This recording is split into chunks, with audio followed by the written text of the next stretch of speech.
एक महीने से अधिक वक्त तक चला महाराष्ट्र का सियासी संग्राम थम चुका है। तमाम राजनेता जो खुले मैदान से ताल ठोक रहे थे, उनका भविष्य मतपेटियों में बंद हो चुका है। महाराष्ट्र में 288 विधानसभा सीटों पर मतदान संपन्न हो चुका है। चुनाव के बीच देखा कि हमने सियासत के महारथी जिस तरीके से मैदान में नजर आए और अपने शब्द भेदी बाणों के जरिए विपक्षियों का सीना छलनी करते हुए नजर आए। देखना यह होगा कि इस लोकतंत्र के महायुद्ध में किसको राजगद्दी पर बैठने का अवसर मिलेगा। महाराष्ट्र की जनता ने अपना मताधिकार का इस्तेमाल करते हुए तमाम राजनेताओं का भविष्य मतपेटियों में बंद कर दिया है। और इसी के साथ साथ आपको बता दें कि चंद ही मिनटों में यहाँ पर जिस तरीके से जो महाराष्ट्र का पूरा सियासी समीकरण बनता हुआ नजर आया था, उसको अब किस तरीके से यहाँ पर फाइनल रिजल्ट की तरफ जाएगा। एग्जिट पोल हम आपके पास तमाम सीटों का पेश करेंगे और तमाम सीटों का एग्जिट पोल पेश करते हुए ये भी चर्चा रहेगी कि आखिरकार जो सत्तारूढ़ भारतीय जनता पार्टी संगठन है, वो क्या महायुति गठबंधन दोबारा से सत्ता में वापसी कर पाएगा या फिर इस बार महाविकास आघाड़ी गठबंधन लोकसभा चुनाव की तर्ज पर कोई बड़ा सियासी तख्ता पलट करता हुआ नजर आएगा। नजर डालते हैं महाराष्ट्र में 288 विधानसभा की सीटें हैं। भारतीय जनता पार्टी 149 सीटों पर चुनाव लड़ती हुई नजर आई। शिवसेना एकनाथ शिंदे गुट ने 81 सीटों पर अपने चुनावी मैदान में प्रत्याशियों को उतारा। एनसीपी अजीत पवार गुट बेहद इंटरेस्टिंग 59 सीटों पर अपने प्रत्याशी उतारकर चुनावी मैदान में ताल ठोक रहे थे। तो महायुति गठबंधन में इस तरीके का कॉम्बिनेशन बनता हुआ नजर आया, क्योंकि भारतीय जनता पार्टी इसलिए भी अधिक सीटों पर चुनाव लड़ी क्योंकि उनके पास इस वक्त महाराष्ट्र में सबसे अधिक विधायकों का संख्या बल मौजूद है। यानी कि बीजेपी महाराष्ट्र में फिलहाल देखा जाए तो सबसे बड़ा राजनीतिक दल है। दूसरी तरफ महाविकास आघाड़ी गठबंधन या इंडिया अलायंस का रुख करे कांग्रेस पार्टी 101 सीटों पर चुनाव लड़ती हुई नजर आई। शिवसेना उद्धव बाला साहब ठाकरे 95 सीटों पर चुनावी ताल ठोकते हुए नजर आए और एनसीपी शरद पवार गुट को 86 सीटें दी गई। यानी कि पूरा जिस तरीके का बिसात बिछाई गई, जो समीकरण बनाया गया, यहाँ पर महाराष्ट्र की राजनीति के चाणक्य कहे जाने वाले शरद पवार की देखरेख में इंडिया अलायंस में सीट शेयरिंग का फॉर्मूला तय हुआ था और उसी आधार पर यहाँ महाराष्ट्र में सत्ता का तख्ता पलट करने के लिए रणनीति तैयार की गई है। वहीं बीएसपी भी पीछे नहीं रही। 237 सीटों पर मायावती की पार्टी ने भी प्रत्याशियों को चुनावी मैदान में उतारा। हालांकि जीत कितनी नसीब हो पाएगी ये बेहद इंटरेस्टिंग रहेगा। तो दूसरी तरफ 11% मुस्लिम वोट बैंक को साधने के लिए एआईएमआईएम के राष्ट्रीय अध्यक्ष असदुद्दीन ओवैसी ने 17 उम्मीदवारों पर दाव खेला है। ऐसे में देखना बेहद दिलचस्प रहेगा कि मुस्लिम वोट बैंक इस बार महाराष्ट्र में किसके खाते में गया है। इन तमाम पहलुओं पर चर्चा करेंगे, लेकिन चर्चा इसलिए भी जरूरी हो जाती है कि पिछले चुनाव 2019 से और 2024 के चुनाव में क्या भिन्नता देखने को मिल रही है। इस बार 28% अधिक प्रत्याशी चुनावी मैदान में है। 2019 के विधानसभा चुनाव में 3239 प्रत्याशी चुनावी मैदान में उतरे थे। इस बार 4136 प्रत्याशी चुनावी मैदान में अपनी किस्मत आजमा रहे हैं। वोट बैंक की बात कर ले तो सबसे बड़ा वोट बैंक महाराष्ट्र में ओबीसी वोट बैंक को माना जाता है। मराठा वोट बैंक महाराष्ट्र में 29% के साथ दूसरे सबसे बड़े यहाँ पर बाहुल्य वाला वोट बैंक है। तो वहीं मुस्लिम वोट बैंक 11% के साथ मौजूद हैं। और अब चर्चा करेंगे। इस पूरी चर्चा में मेरे साथ मेरे वरिष्ठ सहयोगी अमन जी मौजूद हैं। अमन जी, स्वागत है आपका जी। महाराष्ट्र में चुनावी संग्राम थम चुका है। मतदाताओं की किस्मत मतपेटियों में बंद हो चुकी है। किस तरीके से ये 1.5 महीने तक चला सियासी संग्राम, कहां किसका पलड़ा भारी दिखाई दे रहा है? 145 का यहाँ पर बहुमत है। देखिए, बिल्कुल, और कहते भी हैं कि जिस तरह की राजनीति नजर आई है और जिस तरह की राजनीति नजर आनी चाहिए थी, उसमें जमीन आसमान का अंतर नजर आया। क्योंकि आपने 2019 का जिक्र इसमें किया था और देखिए 2019 की अगर बात करें तो वहाँ पर एनसीपी एक पार्टी के रूप में नजर आती थी, शिवसेना एक पार्टी के रूप में नजर आती थी। लेकिन 2023-24 आते आते एक अलग तरह के समीकरण यहाँ पे नजर आने लग गए। चाचा भतीजे कह सकते हैं कि एक दूसरे के आमने सामने आ गए। तो वहीं शिवसेना के भी 2 फाड़ होते हुए नजर आए और एक तरीके से यहाँ पर 1-2 दलों के 4 दल बन गए और ये चारों दल बहुत ही महत्वपूर्ण भूमिका इस समय महाराष्ट्र के चुनाव में कह सकते हैं कि निभाते हुए नजर आ रहे हैं। चुनाव बीत चुके हैं, लेकिन चुनावों के बीतने के प्रोसेस में आपने देखा कि यहाँ पर किस तरह की बयानबाजी हुई, किस तरह के शब्दों का प्रयोग किया गया, गया, यहाँ तक कि पैसे का खेल भी हमें खूब कह सकते हैं सुनाई दिया। तो ये तमाम जो चीज़ें हैं वो महाराष्ट्र चुनाव को बेहद अलग बनाती हुई नजर आई, क्योंकि इस बार जैसे हम बारंबार ये बात रख रहे हैं कि 2 की जगह 4 पार्टियां होती हुई नजर आई। इसके अलावा बीजेपी और कांग्रेस यानी कि 6 बड़ी पार्टियां महाराष्ट्र में इस दफा देखने को मिली और 6 का योगदान जो है वो अपने आप में बहुत महत्वपूर्ण हो जाता है। अगर हम आंकड़ों पे गौर करें 288 कह सकते हैं विधानसभा सीटें हैं, जिसके पास भी 145 का जादुई आंकड़ा आ जाएगा वो महाराष्ट्र की सत्ता में आकर फिर बैठ जाएगा। वैसे में तमाम तरह के कयास इस बीच लग रहे हैं दिनेश जी, क्योंकि आप देख रहे हैं कि यहाँ पर कांग्रेस पार्टी और एनसीपी शरद पवार और इसके अलावा जो शिवसेना उद्धव ठाकरे गुट है ये एक तरफ दिखाई पड़ते हैं। वहीं बीजेपी केमी की बात करें तो उनके साथ में शिवसेना शिंदे गुट नजर आते हैं, अजीत पवार एनसीपी नजर आती है और बीजेपी खुद वहाँ पे, यानी कि 3 दल और मजबूत दल एक दूसरे के आमने सामने खड़े हुए हैं। और यहाँ पर जीत किसकी होगी ये अपने आप में बड़ा कह सकते हैं कि चर्चा का विषय बन जाता है, क्योंकि इलेक्शन बीत चुके हैं दिनेश जी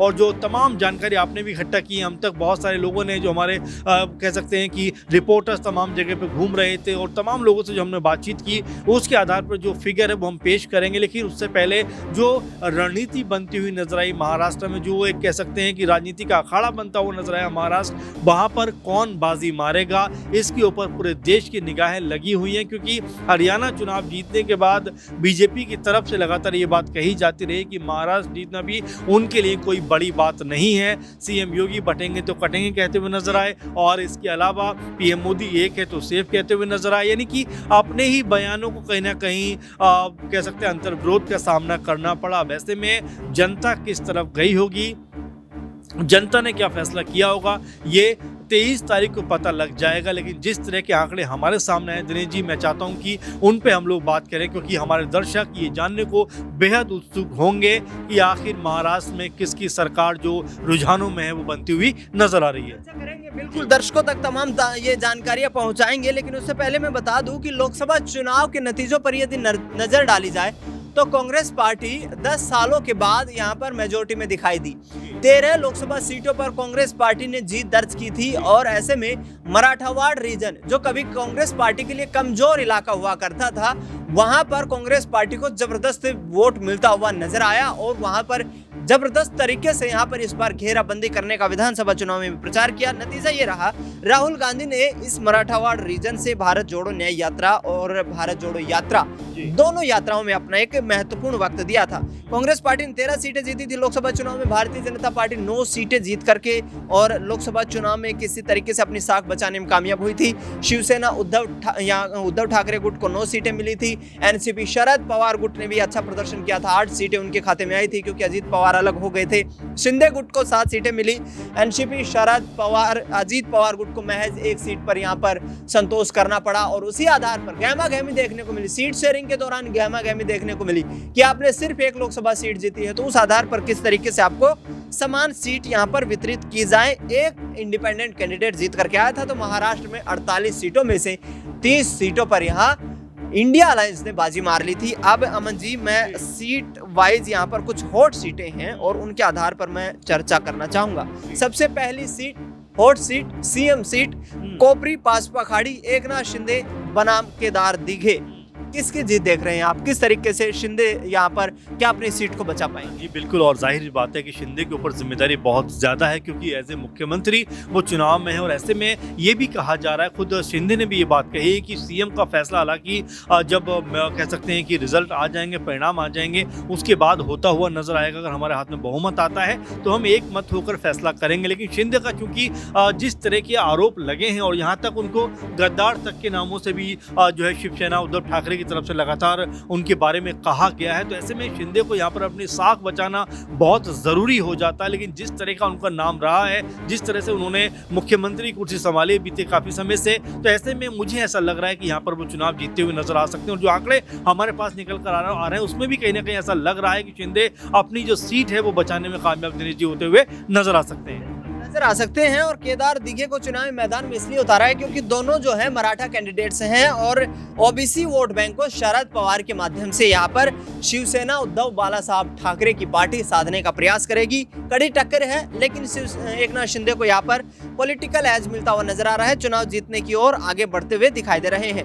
नागपुर दक्षिण पश्चिमी सीट देवेंद्र फडणवीस बनाम प्रफुल्ल गुडगे, ये एक बड़ी हॉट सीट है देवेंद्र फडणवीस के लिए। आरएसएस की पृष्ठभूमि से लगातार संबंध रख रहे हैं। महाराष्ट्र के पूर्व मुख्यमंत्री रह चुके हैं, वर्तमान में डिप्टी चीफ मिनिस्टर है। तो नागपुर से यहाँ पर देवेंद्र फडणवीस को कामयाबी हासिल होती हुई दिखाई दे रही है। क्या समझते हैं अमन जी? देखिए बिल्कुल, और देवेंद्र फडणवीस को लेकर कई तरह की इस समय चर्चाएं चल रही हैं। दिनेश जी आप देखिए जिस तरह की उनकी बयानबाजी निकल कर आएगी। पहले बात तो उन्होंने पंचर लगाने वाले की बात कही, उसके बाद ये कहा गया कि भाई आप पंचर की बात कर रहे हैं और वहीं आपकी जो पत्नी है वो रील बनाती हुई नजर आती है मुस्लिम यूट्यूबर के साथ में। इसके बाद यहाँ तक कहा गया कि धर्म बचाना है, ऐसा करना वैसा करना। कन्हैया कुमार निकलकर सामने आते हैं कि धर्म हम बचाएंगे और आपकी पत्नी जो है कहीं ना कहीं रील बनाती हुई नजर आएंगी। तो एक अलग तरह का डिबेट यहाँ पे होता हुआ नजर आया। चूंकि देवेंद्र फडणवीस के बारे में दिनेश जी हम पहले भी बात कर चुके हैं इसके ऊपर कई प्रोग्रामों में कि वो मुख्यमंत्री रह चुके हैं। एक बार नहीं शायद दो बार मुख्यमंत्री रह चुके हैं। एक बार तो कुछ देर के मुख्यमंत्री रहे और एक बार काफी समय के मुख्यमंत्री। लेकिन हैरानी उस वक्त हुई जब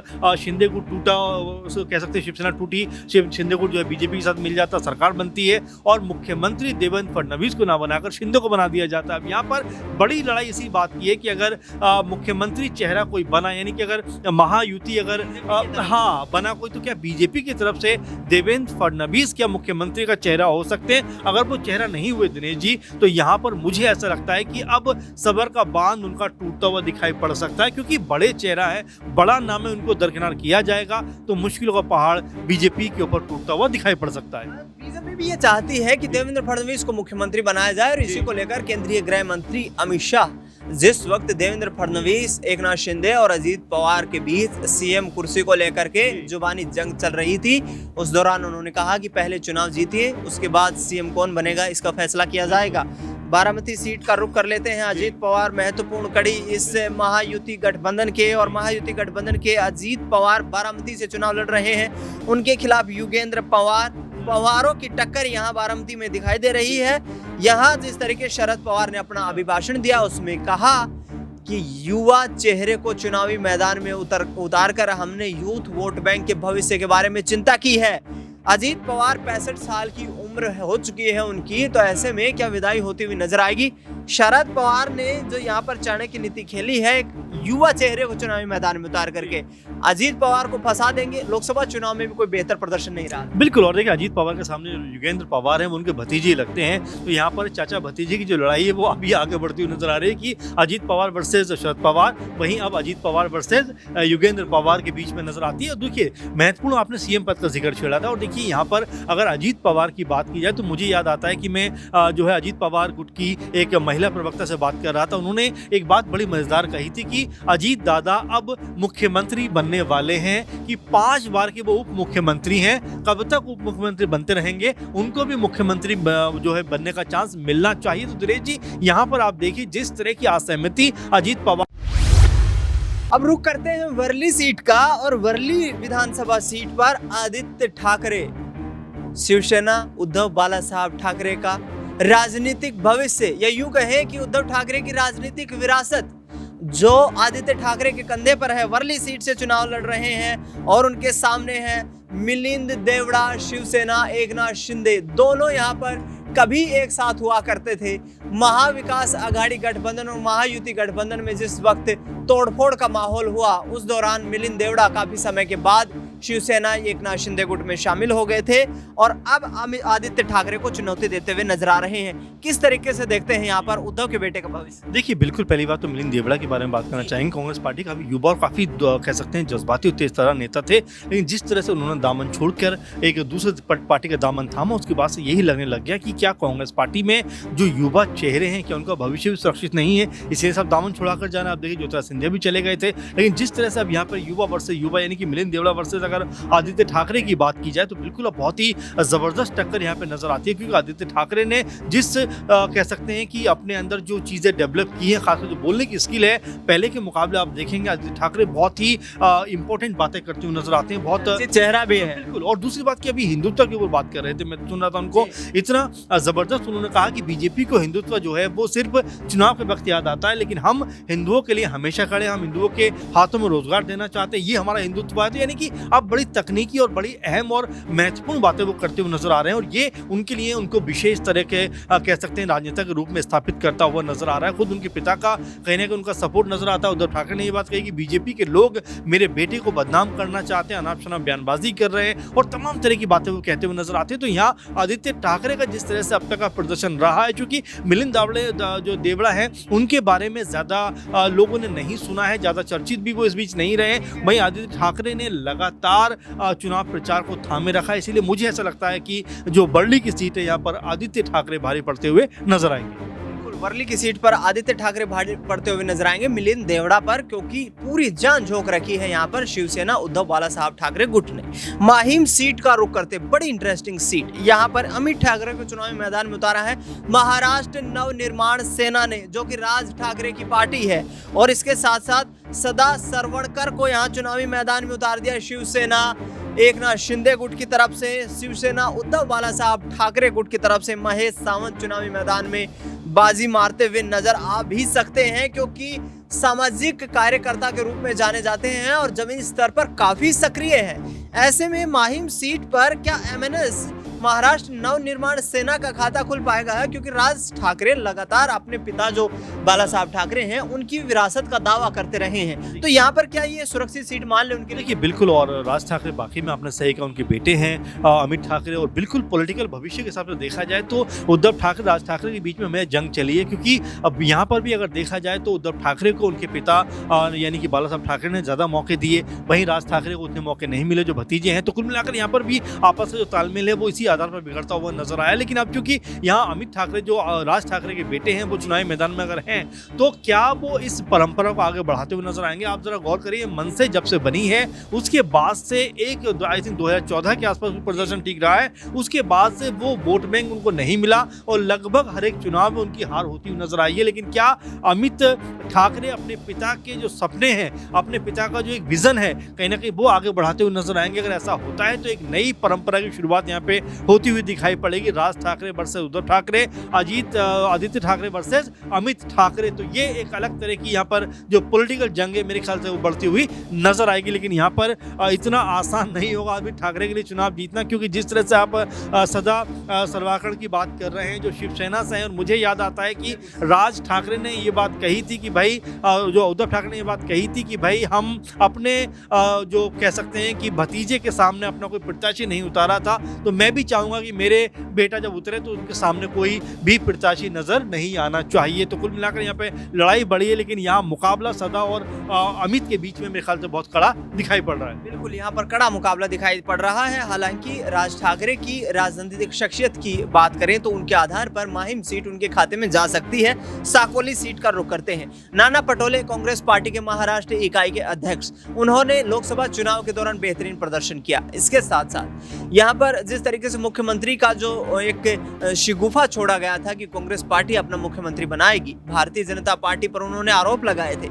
उन्होंने नाना पटोले ने साफ तौर पर कहा कि हमारा लक्ष्य पहले चुनाव जीतना है और यहाँ पर बहुमत के आंकड़े तक पहुंचना है, उसके बाद चर्चा की जाएगी। Nana Patole versus Avinash Brahmankar, BJP versus Congress इस सीट पर। क्या नाना पटोले को यहाँ जीत मिलती हुई नजर आएगी या फिर बीजेपी बाजी? देखिए बिल्कुल, आपने शुरुआत में कहा कि जिस तरह का प्रदर्शन 2024 में कांग्रेस पार्टी ने किया है, उस आधार पर नाना पटोले के अंदर एक अलग तरह का जज्बा है, एक अलग तरह का जुनून दिखाई पड़ता है, एक अलग तरह का उत्साह दिखाई मुझे लग रहा है, और लगातार वो बयानबाजी करते रहे, जनसंपर्क करते रहे, लोगों के बीच में रहे। तो ऐसे में नो डाउट कि मुझे यहाँ से लगता है नाना पटोले एक बड़ी जीत दर्ज करने की और अग्रसर है। और साथ में जिस तरह से मुख्यमंत्री की बात आपने कही कि अगर सब कुछ सही रहा तो नाना पटोले भी मुख्यमंत्री की रेस में एक बड़ा नाम बनकर उभर कर सामने आते हुए दिखाई पड़ेंगे। बिल्कुल, यहाँ पर एक बड़ी लड़ाई यहाँ देखने को मिल रही है साकोली सीट पर। और इसके साथ साथ बात करें नाना पटोले की, तो कद्दावर नेता हैं, राहुल गांधी के बड़े करीबी माने जाते हैं। इस्लामपुर सीट का रुख करते हैं जहां से जयंत पाटिल चुनाव लड़ रहे हैं एनसीपी शरद पवार गुट से। इसके साथ साथ निशिकांत पाटिल यहाँ चुनाव लड़ते हुए नजर आ रहे हैं एनसीपी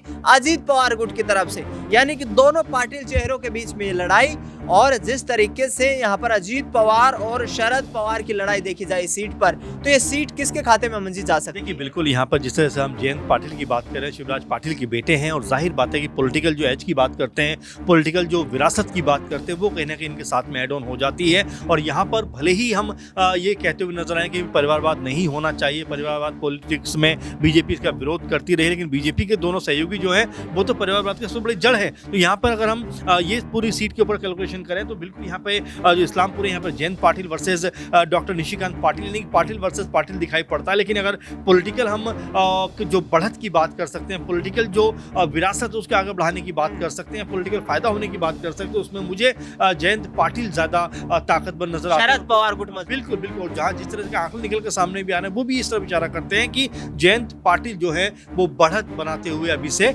नजर आ रहे हैं। जी बिल्कुल, यहाँ पर शरद पवार अपना यहाँ एक सियासी तजुर्बा, यहाँ पर अनुभव जो है उसका इस्तेमाल करते हुए सीट को जिताने में कामयाब हो सकते हैं। आगे रुख करते हैं, चंद्रशेखर बावनकुले कामठी विधानसभा सीट से चुनाव लड़ रहे हैं। बीजेपी के प्रदेश अध्यक्ष हैं, उनके सामने हैं सुरेश यादव राव भोईर। यानी कि साफ तौर पर कांग्रेस और बीजेपी कामठी पर भी एक दूसरे के आमने सामने, साकोली में भी कामठी में भी। तो कामठी में चंद्रशेखर बावनकुले यहाँ पर चुनाव लड़ रहे हैं और नाना पटोले साकोली में चुनाव लड़ रहे हैं। यहाँ पर क्या जिस तरीके से नाना पटोले को ऐसा दिखाई दे रहा है साकोली में, उसी आधार पर कामठी में क्या बावनकुले आगे देख सकते हैं हम? देखिए जाहिर बात है, क्योंकि हम सीधे सी लड़ाई की बात करें तो बिल्कुल यहाँ पे कमाठी में नजर आती है चंद्रशेखर वर्सेस यहाँ पर सुरेश जो है, यानी सुरेश कांग्रेस पार्टी से नजर आते हैं और कमाठी से जो चंद्रशेखर बीजेपी से नजर आते हैं। तो ये कुल मिलाकर फाइट बहुत जबरदस्त होने वाली है, क्योंकि जिन सीटों के ऊपर सीधी टक्कर बीजेपी कांग्रेस की, तो वहां पर लोग जो है राहुल गांधी वर्सेस पीएम मोदी का चेहरा कहने का तलाशते हैं। तो यहाँ पर फाइट बहुत जबरदस्त होने वाली है। लेकिन फिर भी अगर हम किसी एक नाम पर अगर जाएं तो मुझे ऐसा लगता है कि कांग्रेस पार्टी जो कि 13 सीटें जीती हुई नजर आई थी लोकसभा चुनाव में, तो उसका फायदा कहने का यहाँ पर मिलता हुआ नजर आ सकता है। और पॉलिटिकल लड़ाई यहाँ पर बहुत दिलचस्प और बहुत नजदीकी रहने वाली है, क्योंकि ये एक मराठावाड़ की सीट है और मराठावाड़ में बेहतरीन प्रदर्शन जो है कांग्रेस पार्टी का रहा था। येवला का रुख करते हैं छगन भुजबल। एनसीपी अजीत पवार गुट से संबंध रखते हैं। कुछ साल पहले यहाँ पर चर्चा करें तो ये शरद पवार के प्रमुख राजनीतिक करीबियों में होते थे, और इसके साथ साथ आपको बता दें कि महाराष्ट्र सरकार में मंत्री भी हैं। हालांकि अजीत पवार को मुख्यमंत्री न बनाए जाने के काफी खिलाफ भी रहे हैं। छगन भुजबल चुनाव लड़ रहे हैं येवला से, और इसके साथ साथ माणिक राव शिंदे यहाँ पर चुनाव लड़ रहे हैं एनसीपी शरद पवार गुट से। तो यहाँ पर अजीत पवार गुट वर्सेस शरद पवार गुट, एक बार फिर से लड़ाई। छगन भुजबल कैबिनेट मंत्री क्या फायदा उठा सकते हैं? देखिए बिल्कुल, छगन भुजबल का जैसे शुरू में आपने जिक्र किया कि शरद पवार के बहुत करीबी लोगों में से एक रहे हैं एक समय, उसी तरह का जो पॉलिटिकल अनुभव उनके पास है, तो जाहिर बात है कि उसका लाभ उनको मिलता हुआ नजर आएगा। लेकिन माणिक राव शिंदे जो हैं वो भी एक बड़ा चेहरा है, और जाहिर बात है कि यहाँ पर जो फाइट है वो तगड़ी होने वाली है और मजबूत फाइट होने वाली है। लेकिन फिर भी अगर हम राजनीतिक लाभ की अगर बात करें तो यहाँ पर छगन भुजबल एक बड़ा चेहरा है, बड़ी हमेशा बयानबाजी करते रहते हैं और मुखर नेताओं में से आते हैं कि जो भी बात उनको खराब लगती है वो खुलकर उस पर बोलते हुए नजर आते हैं। कुछ दिनों पहले भी उन्होंने बड़ी बयानबाजी की थी, इसको लेकर काफी आरक्षण, हाँ बिल्कुल हो हल्ला भी हुआ था, और ये तक कहा गया था कि वो अपना दल वापस से बदल सकते हैं। लेकिन फिलहाल वो अजीत पवार गुट में है, और यहाँ पर मुझे ऐसा लगता है इस सीट के ऊपर कहीं ना कहीं वो बढ़त बनाते हुए नजर आएंगे। छगन भुजबल ओबीसी चेहरा है, और इसके साथ साथ जिस तरीके से उन्होंने ओबीसी वोट बैंक की एक पुख्शिश की है, जिस तरीके से लगातार ये कहते हुए नजर आए हैं कि ओबीसी वोट बैंक के साथ, ओबीसी आरक्षण के साथ कोई छेड़खानी नहीं होनी चाहिए। यदि मराठा आरक्षण दिया जाना है तो फिर संविधान का कोई नया प्रावधान लागू किया जाए, उसी आधार पर यहाँ पर जो है आरक्षण का प्रावधान बनाया जाए। कराड़ सीट का रुख करें, पृथ्वीराज चौहान कांग्रेस पार्टी से, अतुल भोसले बीजेपी से चुनाव लड़ रहे हैं। किसकी जीत देख रहे हैं? पृथ्वीराज चौहान पूर्व चीफ मिनिस्टर। जी देखिए बिल्कुल जाहिर बात है, आपने कहा है कि पूर्व चीफ सीएम है, चीफ मिनिस्टर रह चुके हैं, और यहाँ पर कांग्रेस पार्टी के बड़े चेहरों में से एक वो माने जाते रहे हैं। और कुल मिलाकर अगर देखा जाए तो पृथ्वीराज जो चौहान है उनका यहाँ पर जो प्रभाव है वो ज्यादा देखने को मिलता है। इसीलिए मुझे ऐसा लगता है कि सीट के ऊपर यानी कराड़ के ऊपर पृथ्वीराज चौहान की जीत होना कांग्रेस पार्टी के लिए जरूरी हो जाता है, क्योंकि वो पूर्व मुख्यमंत्री हैं। अगर वो चुनाव जीते तो कांग्रेस पार्टी कहीं ना कहीं अनुभव और युवा जोश को साथ लेकर चलती हुई नजर आ सकती है, क्योंकि हमने देखा 2024 के लोकसभा चुनाव में कांग्रेस पार्टी ने जिस तरह की सफलता अर्जित की, उसमें पृथ्वीराज चौहान का जो भूमिका है, किरदार है, वो काफी ज्यादा अहम देखने को मिला था। बिल्कुल अहम किरदार देखने को मिला और चर्चित चेहरे महाराष्ट्र की राजनीति में, बड़ा राजनीतिक चेहरा, बड़ी राजनीतिक विरासत, बड़ी राजनीतिक शख्सियत। मानखुर्द शिवाजी नगर का रुख करते हैं जहां से समाजवादी पार्टी चुनाव लड़ रही है। अबू आजमी उनके वर्तमान में विधायक हैं। अखिलेश यादव ने पूरी जान झोंक दी थी इस सीट को चुनाव प्रचार के दौरान भी, और इसको जिताने में भी उनको कहीं ना कहीं यहाँ पर समर्थन मिलता हुआ नजर आया है। उनकी पार्टी के तमाम सांसद नेता वहां पर जन प्रचार करते हुए नजर आए। तमाम गली चौराहे मोहल्ले में उन्होंने जिस तरीके से जनसभाएं की।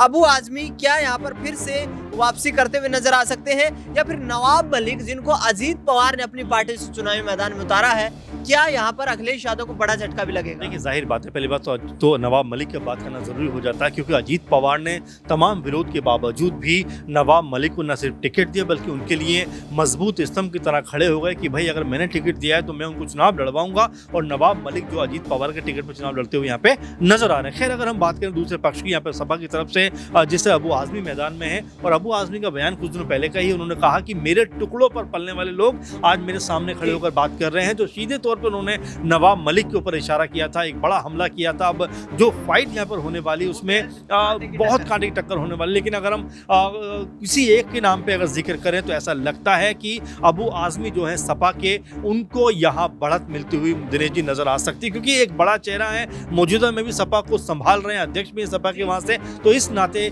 ऐसा लगता है कि उनको एक बढ़त इस सीट के ऊपर मिलती हुई दिखाई पड़ेगी। दिंडोशी सीट का रुख करते हैं यहाँ से संजय निरुपम को शिवसेना एकनाथ शिंदे गुट ने उतारा है, और इसके साथ साथ सुनील प्रभु जिन पर शिवसेना उद्धव बाला साहब ठाकरे गुट ने यहाँ पर विश्वास जताया है। क्या संजय निरुपम एक चर्चित जो चेहरा है उसका लाभ यहाँ पर दिंडोशी सीट पर मिल पाएगा? क्या इस सीट को जीतने में? देखिए संजय निरुपम के बारे में बिल्कुल ये बात कोई छुपी हुई नहीं है, कांग्रेस पार्टी में एक बड़ा नाम थे, और जाहिर बात है कि जिस तरह से वो पार्टी छोड़कर गए हैं उसके बाद उनकी जो क्रेडिबिलिटी है, उनका जो एक तरीके से अब तक कद रहा राजनीति में, उसको काफी बड़ा झटका लगता हुआ नजर आया। अमूमन आपने देखा कांग्रेस पार्टी में थे तो हमेशा डिबेट शो में बैठा रहा करते थे, सबसे बड़े चेहरों में से एक आते थे, प्रवक्ता की लिस्ट में कांग्रेस पार्टी की बात की जाए। लेकिन जब से शिवसेना में शामिल हुए, जो सॉरी क्या नाम है इनका, एनसीपी शिंदे वाले के साथ शामिल हुए, उसके बाद से लगातार ये कहा जाता रहा है कि संजय निरुपम की जो बयानबाजी थी वो काफी हद तक कमतर हुई है। लेकिन फिर भी अगर देखा जाए तो यहाँ पर संजय निरुपम चूंकि एक बड़ा नाम रहे हैं, हमेशा राजनीतिक तौर पर बयानबाजी करते रहे, तो उसका लाभ कहीं ना कहीं उनको मिलता हुआ नजर आ सकता है। संजय निरुपम इसका लाभ उठा सकते हैं क्योंकि चर्चित चेहरे हैं और लंबे वक्त से राजनीति कर रहे हैं। कड़कवली सीट का रुख करते हैं, नीतीश राणे के खिलाफ संदेश भास्कर यहाँ पर चुनाव लड़ रहे हैं। नीतीश राणे एक चर्चित चेहरा, नारायण राणे के बेटे, और लगातार जिस तरीके से भारतीय जनता पार्टी ने उनको यहाँ पर चुनावी मैदान में मजबूती देने के लिए जनसभाएं की है, कि इसका लाभ प्रधानमंत्री नरेंद्र मोदी की रैलियों और गृह मंत्री के रोड शो से पड़ पाए? देखिए नीतीश राणे का आपने जिक्र किया, जिस तरह की बयानबाजी उनकी निकल के सामने है दिनेश जी, वो अपने आप में बहुत ज्यादा कह सकते हैं कि खराब कही जा सकती है, क्योंकि सीधे उन्होंने हिंदू मुस्लिम की एक जो कह सकते हैं कि बयानबाजी वो करती हुई नजर आए और लकीर खींचने का काम किया, और साथ में जिस तरह के अनाप शनाप शब्दों का प्रयोग किया, यहाँ तक कहा गया कि चुनाव आयोग को उनके ऊपर कार्रवाई करनी चाहिए, क्योंकि जिन शब्दों का उन्होंने प्रयोग किया है हम लोग उस पर बात भी नहीं कर सकते, क्योंकि जो एक समाज की बात करें वो तोड़ने की बात करते हैं। और ये ही योगी जी का भी देखने को मिला कि वहां पर गए, प्रचार प्रसार किया और ये तक कहा कि भाई बटेंगे तो कटेंगे, कुछ वैसा ही इशारा यहाँ पर नीतीश राणे भी करते हुए नजर आए कि आप अगर हमारे ऐसा करेंगे तो हम आपके यहाँ पर जाकर वैसा कर देंगे, और तमाम बातें जो अनाप शनाप की होती है वो करते हुए नजर आए। लेकिन हो सकता है इस बयानबाजी का जो उनको लाभ है वो यहाँ मिलता हुआ नजर आए, क्योंकि आप बिल्कुल बीजेपी खाते में सीट जाती हुई नजर आए और यहाँ पर जो नीतीश राणे हैं उनका जो पॉलिटिकल करियर है वो यहाँ पर एस्टेब्लिश होता हुआ दिखाई पड़े। मुंबा देवी सीट का रुख करते हैं, शाहीन एनसी को शिवसेना ने उतारा है चुनावी मैदान में। एकनाथ शिंदे गुट की तरफ से अमीन पटेल कांग्रेस पार्टी की तरफ से चुनावी मैदान में है। शाहीन एनसी एक चर्चित चेहरा बन गई अमन जी, इस विधानसभा चुनाव में लगातार उनके चेहरे की चर्चा होती रही है। ऐसे में जिस तरीके से उनका चुनाव प्रचार करने के लिए मिथुन चक्रवर्ती भी पहुंचे और एक वोट बैंक को लुभावना कहीं ना कहीं उसको अपने पक्ष में करने की कोशिश की गई। शाहीन एनसी यहाँ पर शिवसेना एकनाथ शिंदे गुट कितना मजबूत दिखाई दे रहा है कांग्रेस के मुकाबले?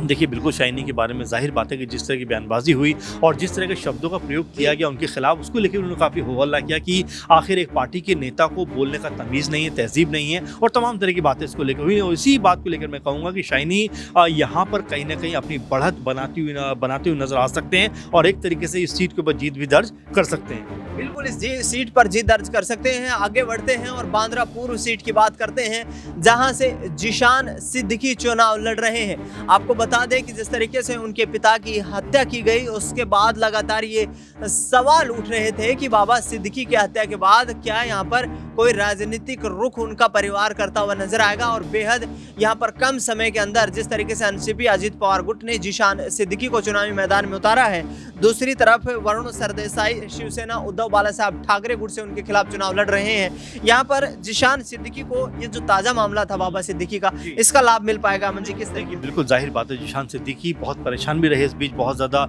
दुखी भी रहे, क्योंकि पिता का जाना बाकी अपने आप में बहुत दुखी किसी भी शख्स को कर सकता है। लेकिन जिस तरह से उनकी हत्या की गई उसको लेकर तमाम सारी जो है बातें निकल कर सामने आई, राजनीति भी होती हुई नजर आई, सिक्योरिटी को लेकर सवाल उठे, पुलिस व्यवस्था को लेकर सवाल उठे। लेकिन इन सब के बीच जिस तरह से जिशान सिद्दीकी एनसीपी अजीत पवार के टिकट पर चुनाव मैदान में उतरे हैं, उसके बाद से ये मानकर चली कि यहाँ पर उनका चेहरा एक बार फिर बड़ा बनता हुआ नजर आ सकता है। एनसीपी जो है उनके पिता की जगह उनको एक बड़ा चेहरा कह सकते हैं कि बना सकती है और बनाती हुई नजर आ सकती है। अजीत पवार ने उनके ऊपर भरोसा कर कहीं ना कहीं उनको एक कह सकते हैं एक रास्ता दिखाने का काम किया और यहाँ से चलकर वो राजनीतिक भविष्य अपना बेहतर करते हुए नजर आ सकते हैं। बिल्कुल, यहाँ पर बांद्रा पूर्व सीट की बात करें, जिशान सिद्दीकी काफी मजबूत कैंडिडेट नजर आ रहे हैं। हालांकि शिवसेना उद्धव ठाकरे गुट की तरफ से पूर्ण जोर लगाया जा रहा है इस सीट को जीतने के लिए। उनके बेटे आदित्य ठाकरे लगातार वहां पर रोड शो जन प्रचार कर रहे हैं और भारतीय जनता पार्टी पर सीधा निशाना साधते हुए नजर आ रहे हैं।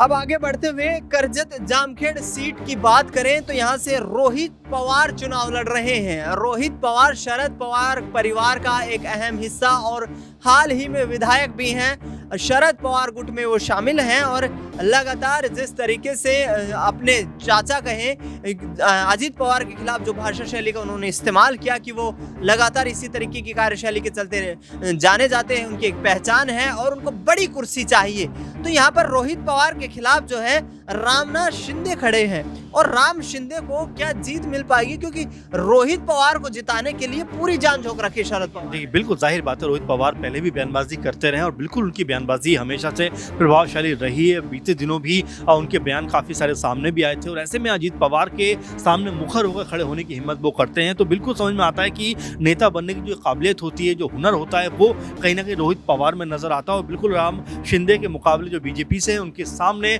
जो कह सकते हैं कि रोहित पवार हैं, वो एक बड़ी भूमिका में नजर आ सकते हैं और सीट जीतकर कहीं ना कहीं शरद पवार अपने गुट को मजबूत करते हुए दिखाई पड़ सकते हैं। बिल्कुल, यहाँ से करजत जामखेड़ सीट जो है यहाँ पर अजीत पवार को बड़ा झटका लग सकता है और चाचा शरद पवार की पार्टी से यहाँ पर रोहित पवार को जीत मिलती हुई नजर आ सकती है। यहाँ पर कड़ी टक्कर देखने को मिल रही है। ब्रह्मपुरी सीट की बात करते हैं और इस ब्रह्मपुरी सीट पर विजय वडेट्टीवार के खिलाफ कृष्ण लाल सहारे खड़े हैं। भारतीय जनता पार्टी कांग्रेस के बीच सीधी टक्कर, लेकिन विजय वडेट्टीवार कांग्रेस पार्टी संगठन का एक बड़ा चेहरा और इसके साथ साथ राहुल गांधी ने जो वहां पर जन प्रचार किया है, क्या उसका लाभ मिलेगा? क्योंकि लगातार राहुल गांधी ये कहते नजर आ रहे हैं कि प्रधानमंत्री नरेंद्र मोदी के लिए सिर्फ अडानी सेफ है और कोई सेफ नहीं है। तो इसका क्या सियासी लाभ यहाँ पर कांग्रेस पार्टी ब्रह्मपुरी सीट पर? बिल्कुल ब्रह्मपुरी सीट पर उठाएगी और जाहिर बात है राहुल गांधी का जिक्र आपने यहाँ पर किया, क्योंकि देखिए राहुल गांधी ने जब जहां बोला है, क्योंकि आपने देखा कि अंतिम वक्त पे भी जाकर जिस तरह वो तिजोरी खोलते हुए नजर आए थे, उसमें से एक है तो सेफ है और तमाम तरह के जो अडानी और पीएम मोदी के जो फोटो उन्होंने दिखाए थे, उससे कहीं ना कहीं बताना चाहता है कि भाई ये जो पार्टी है, ये जो सरकार है, ये सिर्फ बिजनेसमैन की सरकार है, यहाँ पर आम आदमी की बात कोई सुनने को राजी नहीं है। इसी का नतीजा है कि ब्रह्मपुरी पे कहीं ना कहीं विजय जो कांग्रेस पार्टी से है उनका दावा मेरे ख्याल से बहुत मजबूत दिखाई पड़ता है। विजय वडेट्टीवार मजबूत दिखाई देते हैं और लगातार जिस तरीके से राहुल गांधी के साथ वो महाराष्ट्र में भारत जोड़ो यात्रा के साथ नजर आए थे, इसके साथ साथ लोकसभा चुनाव में भी जबरदस्त तरीके से प्रदर्शन करने में उनकी अहम भूमिका रही है और नाना पटोले के काफी करीबी माने जाते हैं। ऐसे में विजय वडेट्टीवार का पलड़ा भारी दिखाई दे रहा है ब्रह्मपुरी विधानसभा सीट से। यहाँ पर सीधे सीधे भारतीय जनता पार्टी को बड़ा झटका लग सकता है, क्योंकि कृष्णलाल सहारे को चुनावी मैदान में उतारकर कहीं ना कहीं बीजेपी ने जो शिवसेना एकनाथ शिंदे गुट से सीट छीनी है उसका साफ उनको नुकसान देखने को मिल सकता है। संगमनेर सीट की बात करें, बाला साहब थोराट यहाँ से चुनावी मैदान में है। कांग्रेस पार्टी की तरफ से महाविकास आघाड़ी गठबंधन के चेहरे हैं, और इसके साथ साथ अमोल खताल शिवसेना यहाँ एकनाथ शिंदे गुट से चुनावी मैदान में उतरे हुए हैं। कमजोर दिखाई देते हैं बाला साहब थोराट के सामने, क्योंकि पूर्व में मंत्री रह चुके हैं। तो यहाँ पर बाला साहब थोराट यदि इस सीट पर जीत दर्ज कर पाते हैं तो क्या कांग्रेस पार्टी वो तमाम जो बड़े चेहरे हैं उनके पास महाराष्ट्र में, उनके आधार पर ही यहाँ पर चुनावी मैदान में ताल ठोक रही है? देखिए जाहिर बात है, कांग्रेस पार्टी 100 से अधिक सीटों पर चुनाव लड़ रही है महाराष्ट्र में, तो ये कहीं ना कहीं उनको पता है कि यहाँ उनकी भूमिका एक बड़े भाई वाली है, एक बड़ी भूमिका उनकी नजर आती है। इसीलिए वो हर एक सीट के ऊपर कहीं ना कहीं निगाह बनाए हुए हैं। कांग्रेस पार्टी के तमाम दिग्गजों ने हर सीट के ऊपर प्रचार किया, और इसी तर्ज पर अगर बात करें तो जो ये सीट है संगमनेर, उसमें कहीं ना कहीं कांग्रेस पार्टी के बाला साहब जो हैं वो थोड़ा सा तो कहीं ना कहीं पॉलिटिकल लाभ लेना चाहेंगे। अनुभवी नेता हैं और मंत्री भी शायद रह चुके हैं, तो ऐसे में उनके हिस्से में अगर बात कही जाए तो जाहिर बात है कि जो वोट बैंक है वो नजर आता है। इसके अलावा जो हम देख रहे हैं शिवसेना, जो बिल्कुल यहाँ पर अमल खतान है, और यहाँ उनका जो पॉलिटिकल करियर है वो उस लेवल का नहीं रहा है जिस तरह का बाला साहेब का नजर आता है। तो बाला साहेब मुझे लगता है कि यहाँ पर बढ़त बनाते हुए नजर आएंगे। आखिरी सीट और हॉट सीटों में ये काफी अहम सीट है, क्योंकि यहाँ पर जितेंद्र आव्हाड चुनाव लड़ रहे हैं, और जितेंद्र आव्हाड महाराष्ट्र की राजनीति में अपने राजनीतिक बयानों के चलते लगातार सुर्खियों में रहते हैं। मुंब्रा कलवा सीट है, और इस सीट पर एनसीपी अजीत पवार गुट की तरफ से चुनाव लड़ रहे हैं जितेंद्र आव्हाड, जो कि मंत्री भी है, और इसके साथ साथ नजीब मुल्ला को एनसीपी शरद पवार गुट की तरफ से चुनावी मैदान में उतारा गया है। मंत्री होते हुए, सरकार का हिस्सा होते हुए मुंब्रा कलवा सीट, क्या जितेंद्र आव्हाड मजबूत दिखाई दे रहे हैं? देखिए बिल्कुल, पहली बात तो ये अजीत पवार और शरद पवार के बिल्कुल आमने सामने की टक्कर है। दोनों चाचा भतीजे इस सीट के ऊपर पार्टी के लेवल पर नजर आते हैं, और यहाँ पर कौन जीतेगा, कौन बाजी मारेगा, इसको लेकर सारे कयास हैं। क्योंकि यहाँ पर अगर जितेंद्र आव्हाड की बात करें तो बिल्कुल इसमें कोई दो राय नहीं है कि वो हमेशा अलग तरह की बयानबाजी करते रहे हैं, मुखर होकर बयानबाजी करते रहे हैं, और ये कहीं ना कहीं उनको एक कह सकते हैं कि लाभ पहुंचाने का जो जरिया है वो बनता हुआ नजर आ सकता है। वहीं अगर नजीब मुल्ला की बात करें, एनसीपी की बात करें, तो उनको मुस्लिम वोट बैंक का यहाँ पर फायदा मिल सकता है एक तरीके से। हाँ जी, तो इसीलिए कह सकते हैं कि नजीब मुल्ला को उन्होंने एनसीपी जो शरद पवार उन्होंने टिकट दिया है, तो हो सकता है इस सीट के ऊपर मुस्लिमों का अगर वोट उनको मिल जाता है तो यहाँ एक बड़ी बढ़त वो भी बनाते हुए नजर आए। हालांकि ये कहा जाएगा कि इस सीट के ऊपर जो टक्कर है वो बराबरी की नजर आती है। तो 288 सीटों पर हॉट सीटों की चर्चा हमने इस खास कार्यक्रम में की, और अब आपको बता दें कि महाराष्ट्र में कौन बाजी मारता हुआ नजर आ रहा है। तो साफ तौर पर महायुति गठबंधन को कड़ी टक्कर का सामना करना पड़ रहा है, क्योंकि मुख्यमंत्री की कुर्सी को लेकर के चुनाव के प्रचार के दौरान जिस तरीके से लड़ाई यहाँ पर रही, उसका नुकसान बीजेपी और उसके सहयोगी दलों को होता हुआ नजर आ रहा है। महायुति गठबंधन यहाँ पर 128 से 135 सीटों पर सिमट सकता है। महाविकास आघाड़ी गठबंधन को 135 से 150 सीटें मिलती हुई दिखाई दे रही है। आपको बता दें कि एग्जिट पोल के आंकड़े हैं, एग्जिट पोल नहीं है, लेकिन जिस तरीके की रिपोर्ट्स हमारे सामने आई, ग्राउंड पर जो परिस्थितियां दिखाई दी, क्योंकि कांग्रेस पार्टी से अधिक सक्रियता उनके सहयोगी दलों की तरफ से दिखाई गई, और उसी आधार पर ओबीसी और मराठा वोट बैंक की जुगत बैठाने के लिए यहां पर शरद पवार और उद्धव ठाकरे तमाम रणनीतियां तैयार करते हुए नजर आए। मुख्यमंत्री के कुर्सी का जो मुद्दा है उसको एक बड़ा मुद्दा नहीं बनने दिया, और इस विधानसभा चुनाव में सरकार बनाने के बेहद करीब दिखाई दे रहा है महाविकास आघाड़ी गठबंधन। अन्य के खाते में 1 से 5 सीट जा सकती है, लेकिन बड़ी यहाँ पर अपडेट, आखिरी प्रतिक्रिया चाहूंगा अमन जी। यहाँ पर महायुति गठबंधन बहुमत से पीछे दिखाई दे रहा है, क्या यहाँ पर कमियां रही, किस तरीके से यहाँ पर जो है महायुति गठबंधन को झटका दिखाई दे रहा है? बिल्कुल, पहली बात तो यही कहूंगा कि शिंदे को लेकर लगातार एक जो असमंजस की स्थिति रही, और गुट आपस में तालमेल नहीं बैठा पा रहे थे, और लगातार अजीत पवार का रुख आपने देखा कि कभी वो कह सकते हैं कि अपने महायुति के साथ में नजर आते थे, तो कभी अपने अलग खेमे में नजर आते थे, तो कभी ऐसा लगा कि वो शरद पवार गुट की तरफ जाते हुए दिखाई पड़ रहे हैं, क्योंकि उन्होंने एक बार कहा भी कि मैं अपने चाचा की जो अपमान है वो बर्दाश्त नहीं करूंगा। तो कुल मिलाकर कई चीजें कही जा सकती हैं कि तालमेल का अभाव हो या मुख्यमंत्री कौन बनेगा इसको लेकर आपस में जो कह सकते हैं कि चर्चा है, बहस है, वो देखने को मिली। कभी इसमें देवेंद्र फडणवीस का नाम निकल कर सामने आता है तो कभी शिंदे का नाम आता है, तो फिर अजीत पवार भी अपने आप को पीछे नहीं रख पाते। लेकिन रोकना चाहूंगा यहाँ पर योगी आदित्यनाथ का जो बयान बटेंगे तो कटेंगे, इसको लेकर के एकनाथ शिंदे भी उनके खिलाफ, अजीत पवार भी उनके खिलाफ, प्रधानमंत्री नरेंद्र मोदी भी किनारा करते हुए नजर आए क्योंकि बयान को रिपीट नहीं किया गया। गृह मंत्री अमित शाह यहाँ पर जो है अलग मत रखते हुए नजर आए। तो क्या ये बयान जो दिया गया ये यहाँ से 11% मुस्लिम वोट बैंक और इसके साथ साथ जो 32% ओबीसी वोट बैंक है उसको बीजेपी से पीछे खींचता हुआ नजर आया? बिल्कुल बिल्कुल बिल्कुल, मुझे भी लगता है दिनेश जी कि कनेक्ट करने में कहीं ना कहीं चूक हुई है कि इस तरह के बयान, क्योंकि आपने देखा कि एक सुर में महाराष्ट्र के तमाम नेताओं ने, चाहे कांग्रेस पार्टी के हों, बीजेपी के हों, शिवसेना के हों या बाकी दलों के हों, उन्होंने एक सुर में इस बयान का कह सकते हैं खंडन किया, उस पर नाराजगी जाहिर की और यहाँ तक कहा कि भाई महाराष्ट्र के अंदर बटेंगे तो कटेंगे, नहीं चलता है। तो ये तमाम बातें हैं जो कहीं ना कहीं बीजेपी के ऊपर भारी पड़ती हुई नजर आई। आपने जो बात कही कि पीएम मोदी तक ने भी ये बयान को रिपीट नहीं किया, तो इससे आप समझ सकते हैं कि योगी जी ने जो बात कही कहीं बीजेपी के यहाँ पर खेल बिगाड़ती हुई नजर ना जाए अगर ऐसा होता है। क्योंकि आपको याद रखना चाहिए दिनेश जी कि अखिलेश यादव ने कहा था कि महाराष्ट्र चुनाव के बाद योगी जी की कुर्सी जा सकती है, तो कहीं ये बयान उसकी वजह नहीं है। अगर महाराष्ट्र में सत्ता हाथ से जाती है तो मुझे भी ऐसा लगता है कि योगी जी के ऊपर कहीं ना कहीं कोई बड़ी गाज गिरती हुई दिखाई पड़ सकती है। मुख्यमंत्री योगी आदित्यनाथ पर बड़ी गाज गिरती उत्तर प्रदेश में नजर आ सकती है, लेकिन बड़ा सवाल ये कि महाराष्ट्र से जो सत्ता से बेदखल होता हुआ महायुति गठबंधन नजर आ रहा है उसका एक बड़ा कारण ये भी है कि शिवसेना और एनसीपी की दो फाड़ करने में बीजेपी ने यहाँ पर अपनी अहम भूमिका निभाई। सरकार चलाने में यहाँ पर एकनाथ शिंदे करीब 4 साल तक देवेंद्र फडणवीस के साथ कामयाब होते हुए नजर आए, लेकिन अब बड़ा झटका लगता हुआ नजर आ रहा है। तो अंतिम जो एग्जिट पोल के नतीजे हैं उनके आधार पर यहाँ पर चर्चा करें, महाविकास अघाड़ी गठबंधन 135 से 150 सीटें लाकर पूर्ण बहुमत की सरकार बनाता हुआ नजर आ रहा है। दूसरी तरफ महायुति गठबंधन सत्ता से दूर रहता हुआ नजर आ रहा है और इसके साथ साथ अन्य के खाते में 5 सीटें जाती हुई नजर आ रही है। इस पूरे कार्यक्रम पर आपकी क्या राय, प्रतिक्रिया हमें कमेंट बॉक्स में जरूर बताएं। हम जी आप जुड़े, बहुत महत्वपूर्ण जानकारियां साझा की, आपका बहुत बहुत शुक्रिया। देश दुनिया की तमाम बड़ी खबरों के लिए आप देखते रहिए SPN 9 न्यूज।